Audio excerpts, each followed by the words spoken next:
네, 감사합니다. 오늘 또 귀한 찬양으로 우리 여전도의 식구들이 이렇게 찬양해 주셔서 감사합니다. 그 고백처럼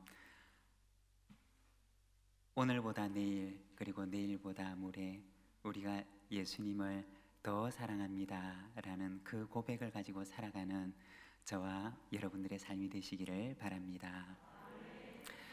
저는 그 부산지인교회를 섬기고 있는 신충우 목사입니다. 오늘 헌신 예배를 통해서 이렇게 만나 뵙게 되어서 너무나 감사를 드립니다. 오늘 특히 하나님께 헌신을 다짐하는 우리 여전도의 회원들 가운데 하나님의 은혜가 더욱 넘치시기를 소망합니다. 하나님 앞에 드려지는 그 우리 오늘 여전도의 회원들의 그 헌신의 마음이 하나님 앞에서 하늘의 별처럼 아름답게 기억될 줄로 믿습니다. 얼마 전에 정명식 목사님께서 전화를 주셨는데 여전도에 헌신 예배를 드리는데 설교를 부탁합니다 라고 연락을 주셨습니다. 평소에 제가 너무 좋아하고 또 존경하는 목사님이라서 사양할 수가 없어서 목사님 알겠습니다 라고 그렇게 대답을 드리고 오게 되었습니다. 부족한 후배를 이렇게 불러주셔서 감사를 드리고 또 허락해 주신 당회에도 감사 말씀을 드립니다. 제가 참 좋아하는 이야기 가운데 금간 항아리라고 하는 이야기가 있습니다. 마치 이 이야기를 하면 제 모습을 보는 것 같기도 하고 해서 가끔 한 번씩 생각을 하고 또 저희계 교우들과도 가끔 한 번씩 나누는 말씀입니다. 옛날에 수도 시설이 제대로 되어 있지 않던 시절에 어떤 사람이 양 어깨에 커다란 항아리를 메고 물을 나르고 있었습니다. 오른쪽과 왼쪽에 하나씩 항아리를 지고 물을 날랐습니다. 그런데 그 둘 중에 오른쪽에 있는 항아리는 멀쩡한 항아리였지만 왼쪽에 있는 항아리는 금이가 있는 항아리였습니다. 두 항아리에 똑같이 물을 채워가지고 출발을 했지만 그러나 집에 도착할 즈음이 되면 언제나 왼쪽 항아리의 물은 반쯤밖에 남아있지 않았던 것입니다. 왼쪽 항아리는 이것이 늘 마음에 걸렸고 그리고 주인에게 미안한 마음이 들었습니다. 그래서 어느 날 왼쪽 항아리가 주인에게 말합니다. 주인님, 나 때문에 매번 일을 2번씩 하시는 것 같아서 제가 마음이 너무나 미안합니다. 나 같은 금간 항아리는 갖다 버리시고 새 것으로 쓰세요. 그때 주인이 금간 항아리에게 이야기를 합니다. 나도 내가 금간 항아리라는 것은 너무나 잘 알고 있단다. 그런데 우리가 그동안 지나온 길들을 한번 돌아보렴.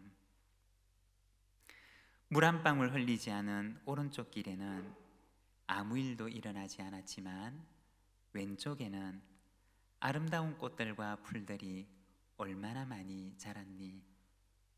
비록 너는 금이 간 항아리지만 너와 내가 함께 걸어왔던 이 길이 얼마나 아름답게 변했니? 금간 항아리에 대한 이야기입니다. 여러분 어떤가요? 어쩌면은 우리의 모습은 물 한 방울 새지 않은 그 멋지고 근사한 항아리라기보다는 늘 주인에게 미안한 마음이 드는 금이 간 항아리의 모습에 더 가깝지는 않으신지요? 그렇지만 비록 금간 항아리 같은 내 모습이지만 주님과 함께 걸어가게 되면 그 길가에는 아름다운 꽃들이 피게 하시는 줄로 믿습니다. 화려하지는 않아도 주님과 함께 동행하면서 지나온 길을 꽃밭으로 만드는 오늘 헌신 예배를 드리는 여전도의 회원들과 그리고 광진교회 모든 믿음의 식구들이 되시기를 바랍니다. 오늘은 우리가 사도행전 11장 말씀을 통해서 하나님의 일꾼 교회에 꼭 필요한 사람이 되세요 라고 하는 제목으로 말씀을 함께 나누고자 합니다. 오늘 우리가 읽었던 이 말씀에 보면 교회사에 있어서 너무나 중요한 그 순간이 기록되어져 있습니다. 기독교가 유대교라고 하는 민족적인 울타리에 갇히지 않고 민족의 울타리를 넘어서서 온 세상을 향해 뻗어나갈 수 있는 그 첫 시작의 이야기를 오늘 우리가 읽었던 이 본문 말씀 가운데는 기록을 하고 있는 것입니다. 그때 쓰임을 받았던 사람들은 어떤 사람들일까요? 오늘 본문에 보면 바로 그때 교회사에 있어서 너무나 중요한 그 순간을 기록하고 있는데 19절과 20절의 말씀을 보면 이렇게 말씀을 합니다. 오늘 우리가 읽었던 성경 19절과 20절에 보면 그때 스데반의 일로 일어난 환난으로 말미암아 흩어진 자들이 베니게와 구브로와 안디옥까지 이르러 유대인에게만 말씀을 전하는데 그 중에 구브로와 구레네 몇 사람이 안디옥에 이르러 헬라인에게도 말하여 주 예수를 전파하니. 어쩌면 초대교회의 역사에 있어서 가장 중요했던 그 순간을 사도행전 11장에 보면 짧은 구절로 기록을 하고 있는데, 유대교라고 하는 그 민족적인 울타리를 넘어서 온 세상을 향해 복음의 물꼬를 텄던 사람들이 누구냐? 20절에 보면 구브로와 구레네 몇 사람이라고 기록을 하고 있습니다. 우리가 이 성경 구절을 보게 되면 이 역사적인 물꼬를 튼 사람이 누구인지 이름이라도 알고 싶은데, 그런데 사도행전에 보면 이 사람들의 이름에 대해서 침묵을 하고 있습니다. 단지 이름도 소개되지 않은 구브로와 구레네 몇 사람에 의해서 이 일이 시작되었다고 이야기를 하고 있는 것입니다. 여러분, 우리가 이 말씀을 보게 되면 내 이름 석자가 교회 역사에 길이 기억되는 것도 중요하지만, 그러나 오늘 본문에 나와 있는 이 사람들처럼 알려지지 않는 것도 귀한 일이라는 것입니다. 우리가 큰 헌신을 하게 되면 사실은 내 이름 석자가 알려지기를 원합니다. 내 이름 석자가 좀 남기를 원합니다. 그러나 그 이름이 길이 기억되고 남는 것도 소중한 일이지만, 그러나 이처럼 잊혀지는 것도 소중한 일이라는 것입니다. 사도행전을 기록한 누가는 이들의 이름을 알 수가 없어서 기록을 할 수가 없었습니다. 이 사람들의 이름은 어쩌면 교회사에서는 잊혀진 이름이 되고 말았던 것입니다. 그러나 여기서 우리가 다시 한번 생각을 해보면 교회사에 잊혀지고 그리고 누가에게도 잊혀진 이름이 되었지만 하나님은 잊으셨을까요? 하나님은 그 이름을 분명하게 기억하셨을 것입니다.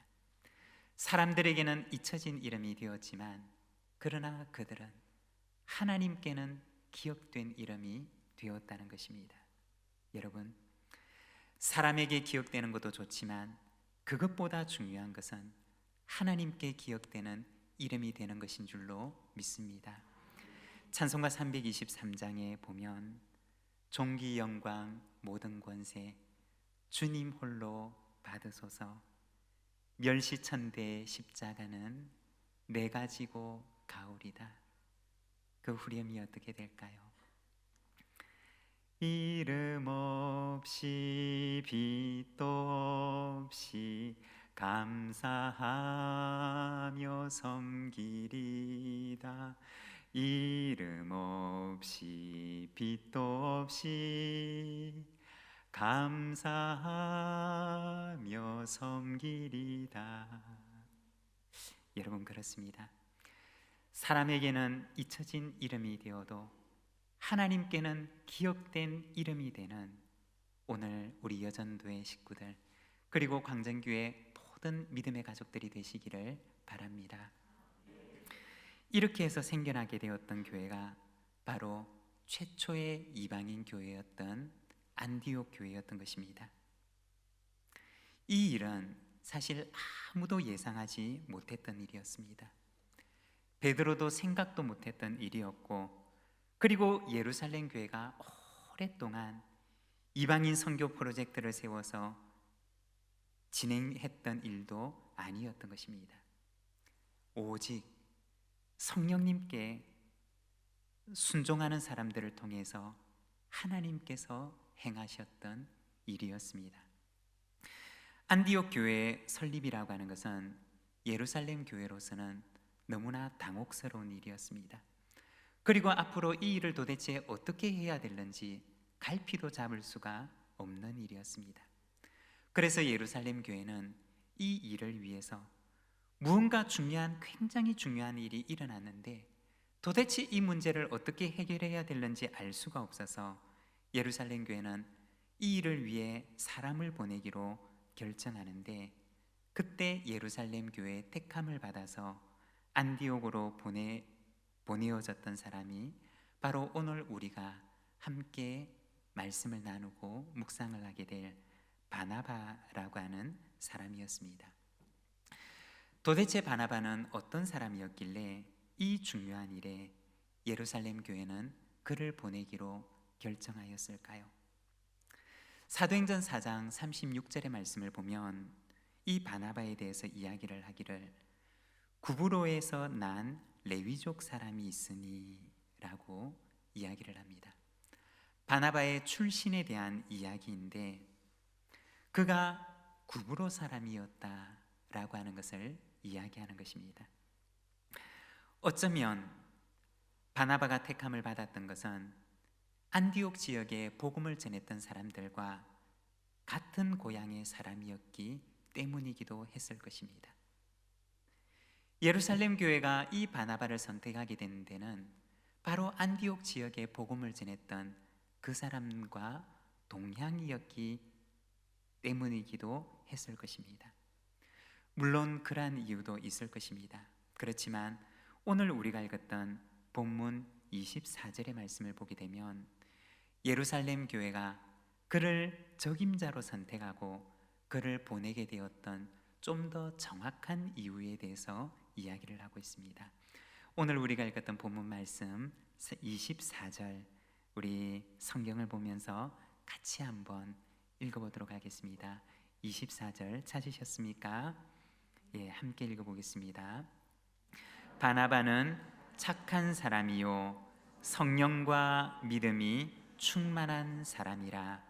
이에 큰 무리가 주께 더하여 지더라. 아멘.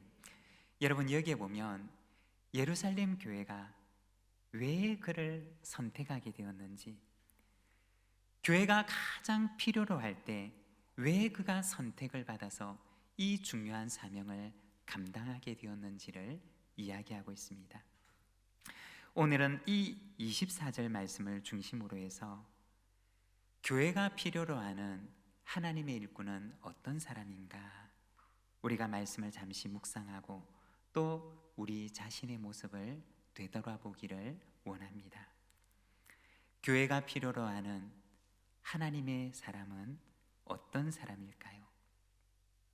먼저 첫 번째, 착한 사람입니다. 어떤 사람이라고요? 착한 사람입니다.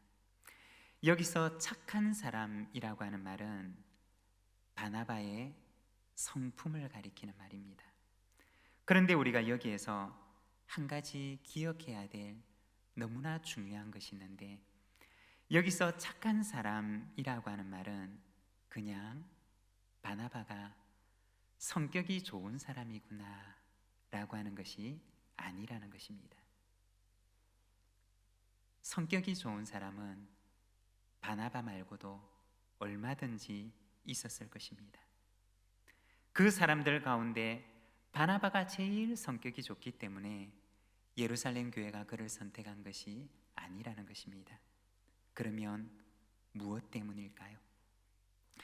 여기서 착한 사람이라고 하는 말은 단지 성격이 좋은 사람을 넘어서 성령의 열매가 나타나는 사람을 가리키는 말입니다.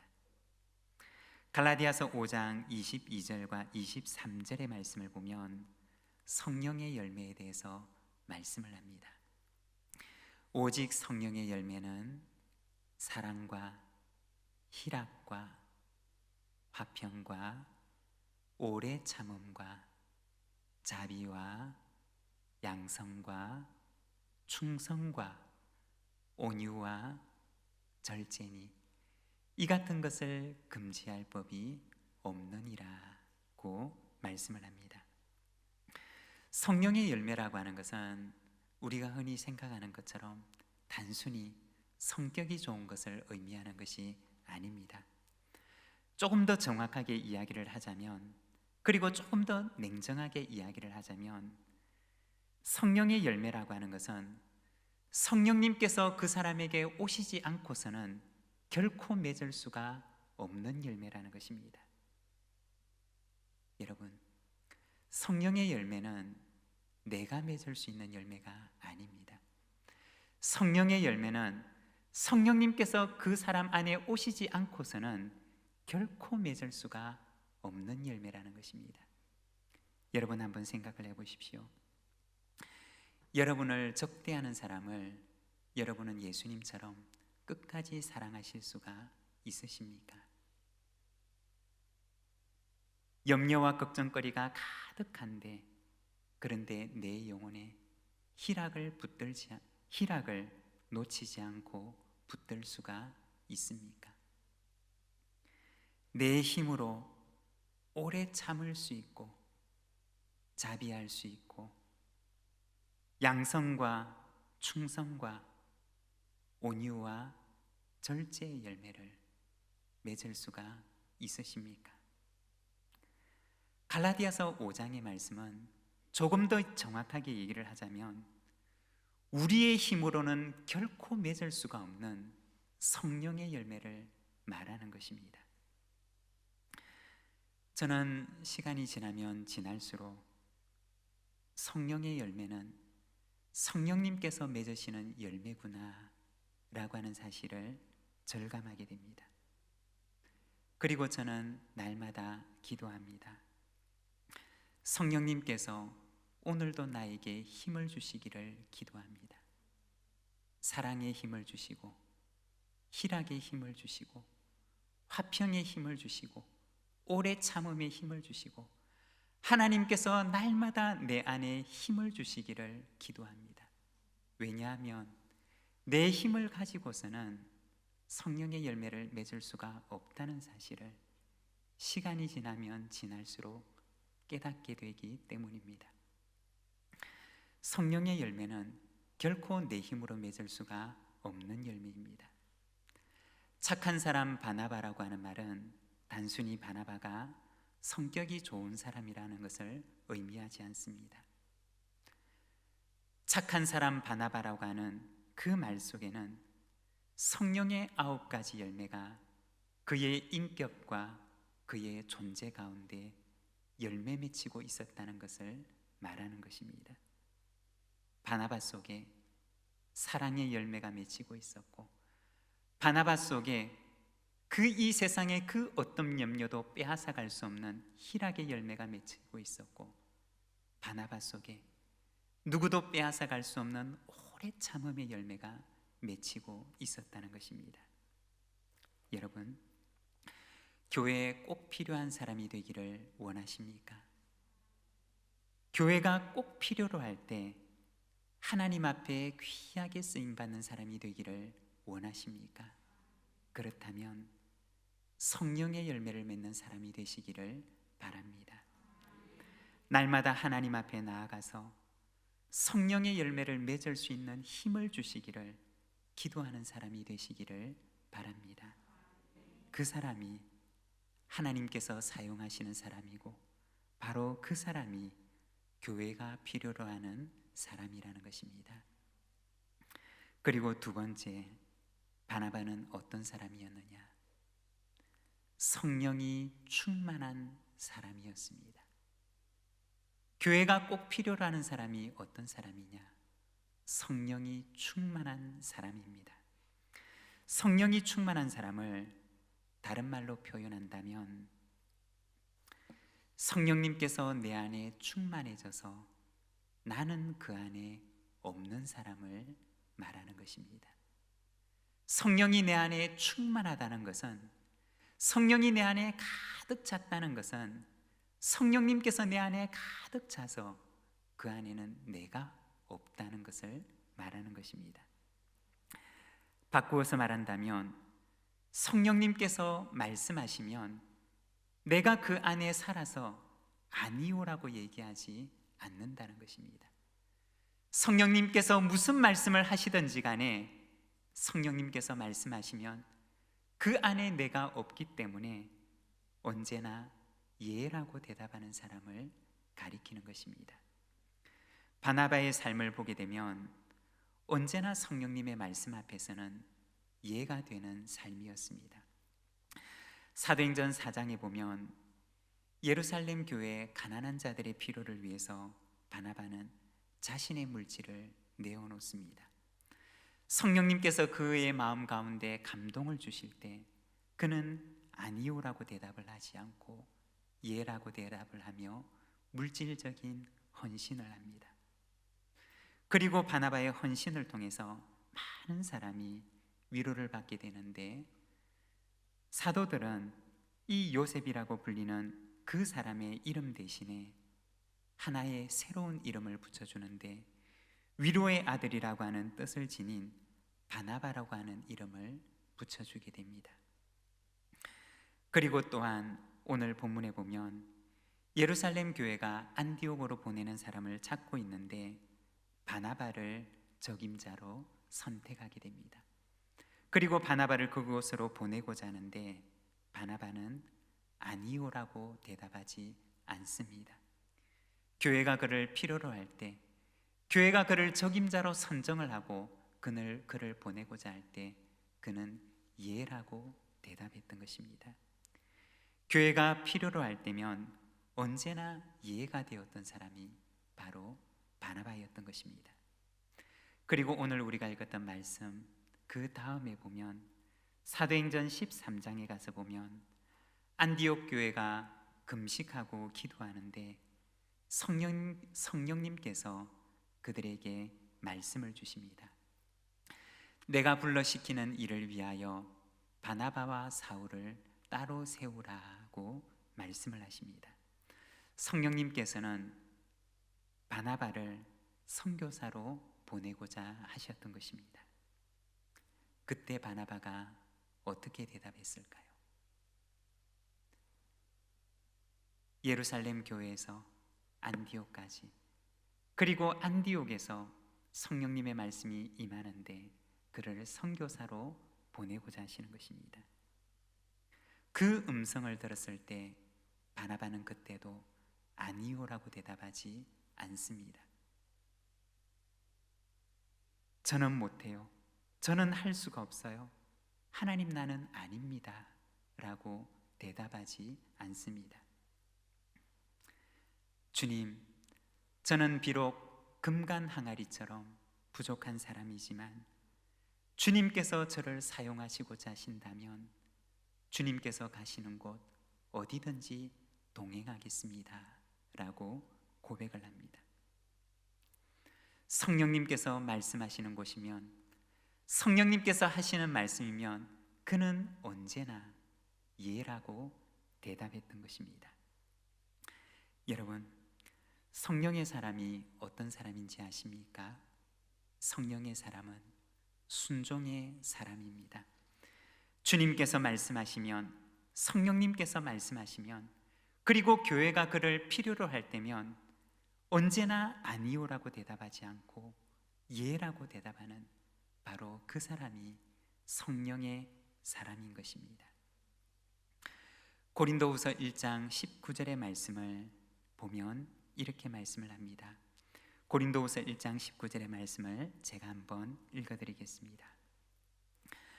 너희 가운데 전파된 하나님의 아들 예수 그리스도는 예하고 아니라 함이 되지 아니하셨으니 그에게는 예만 되셨느니라. 고린도후서 1장의 말씀을 보게 되면 예수님에 대해서 말씀을 합니다. 예수님의 삶은 어떤 삶이었느냐? 한마디로 얘기를 하면 하나님 앞에서 예하고 아니라 함이 되지 아니하셨다는 것입니다. 오직 그분께는 예만 되었던 것이 우리 주님의 삶이었다는 것입니다.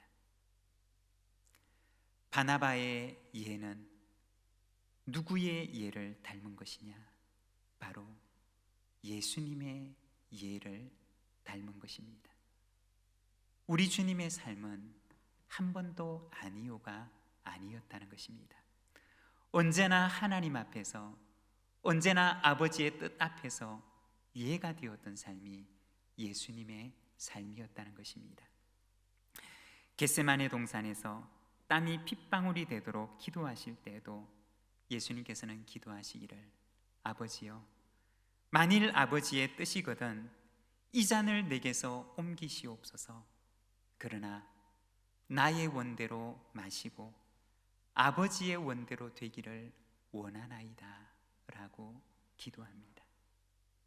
하나님의 뜻 앞에서 언제나 아니요가 아니라 예의 삶을 사셨던 것이 바로 우리 주님의 삶이었던 것입니다.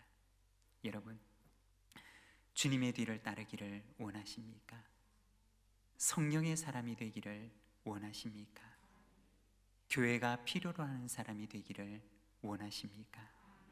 그렇다면 하나님 앞에서, 그리고 교회 앞에서 아니요가 아니라 예의 삶을 살아가시기를 바랍니다. 그것이 주님께서 걸어가신 길이고, 그것이 성령의 사람들이 걸어갔던 길이고, 그리고 오늘 주님께서 나를 따르라고 말씀하시는 길입니다. 주님께서 걸어가셨던 그 길을 따라 오늘 하나님 앞에 헌신하는 우리 여전도의 식구들, 말씀을 따라 하나님께서 필요로 할 때, 교회가 필요로 할 때 아니요가 아니라 예라고 대답하며 나아가는 우리 광진교회 식구들과, 그리고 오늘 헌신 예배를 드리는 우리 여전도의 식구들이 되시기를 바랍니다. 그리고 세 번째, 바나바는 믿음이 충만한 사람이었습니다. 믿음이 충만한 사람이라고 하는 말은 다른 말로 하면 하나님이 기준이 되는 사람입니다. 내가 기준이 되는 것이 아니라 하나님이 내 삶의 기준이 되는 사람입니다. 23절의 말씀, 우리 성경을 보면서 같이 한번 읽겠습니다. 함께 읽겠습니다. 그가 이르러 하나님의 은혜를 보고 기뻐하여 모든 사람에게 굳건한 마음으로 주와 함께 머물러 있으라 권하니. 아멘. 여기에 보면 하나님의 은혜를 보고 기뻐하는 바나바의 모습을 보여줍니다.